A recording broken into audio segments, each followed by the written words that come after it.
साधु और वैश्या की प्यास। यह कहानी एक साधु और एक वैश्या के जीवन को जोड़ने वाली एक ऐसी घटना की है जो समाज की बनाई हुई सीमाओं को तोड़ते हुए सच्चे मानव धर्म की ओर इशारा करती है। यह कथा त्याग, पवित्रता और करुणा की गहराई को उजागर करती है।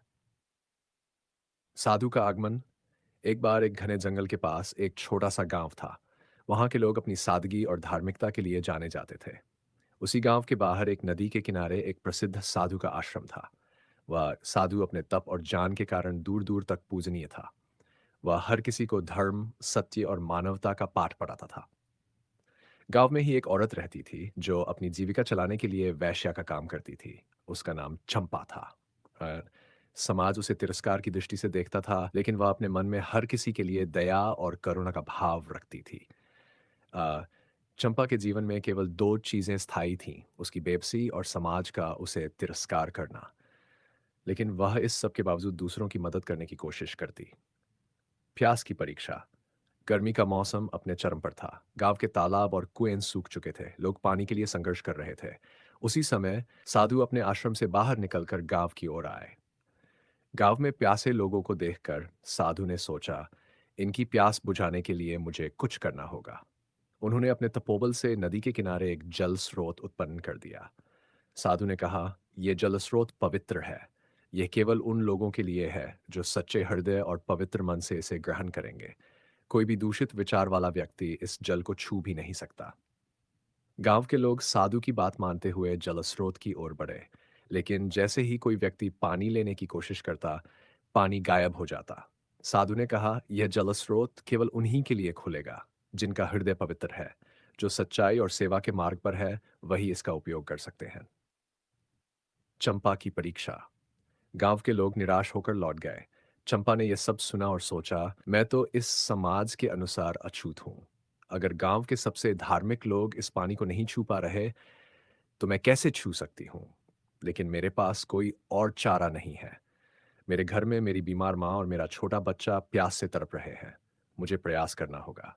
चंपा साधु के पास पहुंची और विनम्रता से कहा, महात्मा जी, मैं जानती हूँ कि मेरा जीवन समाज के अनुसार पाप से भरा है, लेकिन मेरी माँ और बच्चा मरने की कगार पर है। कृपया मुझे ये पानी लेने की अनुमति दें। साधु ने उसकी बात सुनी और पूछा, पुत्री, क्या तुम सच में यह सोचती हो कि तुम इस जल के योग्य हो? चंपा ने सिर झुका लिया और बोली, महात्मा जी, मुझे नहीं पता कि मैं योग्य हूं या नहीं, लेकिन मैं इतना जानती हूं कि मैंने हमेशा अपने काम को मजबूरी के तहत किया है। मैंने कभी किसी का बुरा नहीं चाहा और हमेशा दूसरों की मदद की है। अगर मेरे दिल की सच्चाई इस जल स्रोत को स्वीकार कर सके, तो मैं इसे पाना चाहती हूँ। करुणा की शक्ति। साधु ने कुछ पल सोचा और कहा, पुत्री, जाओ और जल स्रोत से पानी लेने का प्रयास करो। चंपा ने हिम्मत जुटाई और जल स्रोत की ओर बढ़ी। जैसे ही उसने पानी लेने के लिए अपना घड़ा डाला, पानी बहने लगा। गांव के लोग हैरान रह गए। जो पानी उनके लिए गायब हो रहा था, वह चंपा के लिए सुलभ हो गया।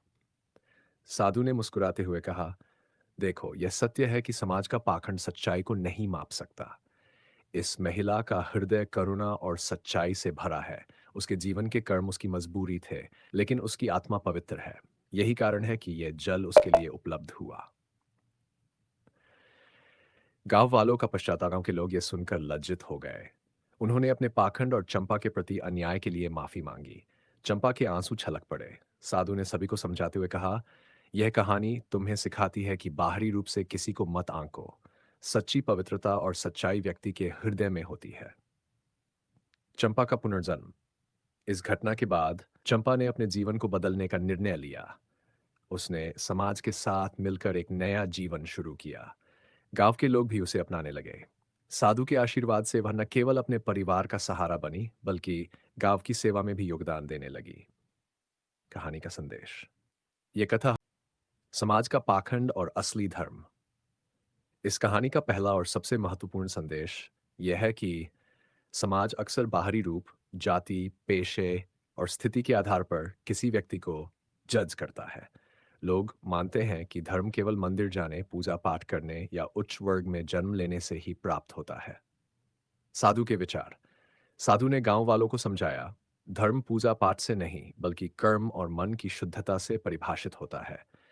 धर्म का अर्थ है दूसरों की सेवा, दया और सत्य के मार्ग पर चलना।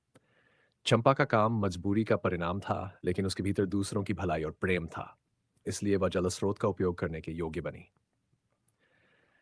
गांव वालों का अहंकार। गांव के लोग जो खुद को धार्मिक समझते थे, इस बात को भूल गए थे कि धर्म केवल बाहरी आचरण का नहीं, बल्कि आंतरिक शुद्धता और सेवा का नाम है। जब चंपा का तिरस्कार किया, तब वे असली धर्म की लिए असफल हो गए। कर्तव्य का पालन और मन की शुद्धता। चंपा का जीवन संघर्षों से भरा था, लेकिन उसने कभी अपने कर्तव्यों से मुंह नहीं मोड़ा। अपनी माँ और बच्चे के प्रति उसकी जिम्मेदारी और प्यार ने उसे प्यासे समाज और जल स्रोत तक पहुंचने की हिम्मत दी। चंपा के विचार। भले ही समाज मुझे पापी समझता है, लेकिन मेरे कर्मों में हमेशा सच्चाई और दूसरों की मदद रही है। मैंने हमेशा अपने परिवार और ज़रूरतमंदों के लिए जीने की कोशिश की है। अगर ये जल मेरी नीयत पर निर्भर है, तो मैं इसे हासिल करने का प्रयास ज़रूर करूंगी।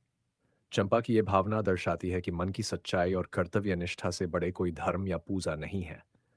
करुणा और दया का महत्व। चंपा का जीवन केवल उसकी मजबूरियों तक सीमित नहीं था। उसने समाज के तिरस्कार के बावजूद हमेशा उन लोगों की मदद करने की कोशिश की जो उससे भी अधिक मजबूर थे। साधु का उपदेश। धर्म का सबसे बड़ा आधार है करुणा। जो व्यक्ति दूसरों की पीड़ा को समझता है और उनकी मदद करता है, वही सच्चे अर्थों में धार्मिक है। पवित्रता मन से शुरू होती है, कर्मों से बढ़ती है और समाज के लिए उपयोगी बनती है।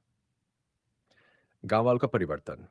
गांव के लोग जो पहले चंपा को हेय दृष्टि से देखते थे, इस बात को समझने लगे कि करुणा और दया केवल अमीर या प्रतिष्ठित लोगों की ही नहीं, बल्कि हर इंसान की सबसे बड़ी विशेषता है।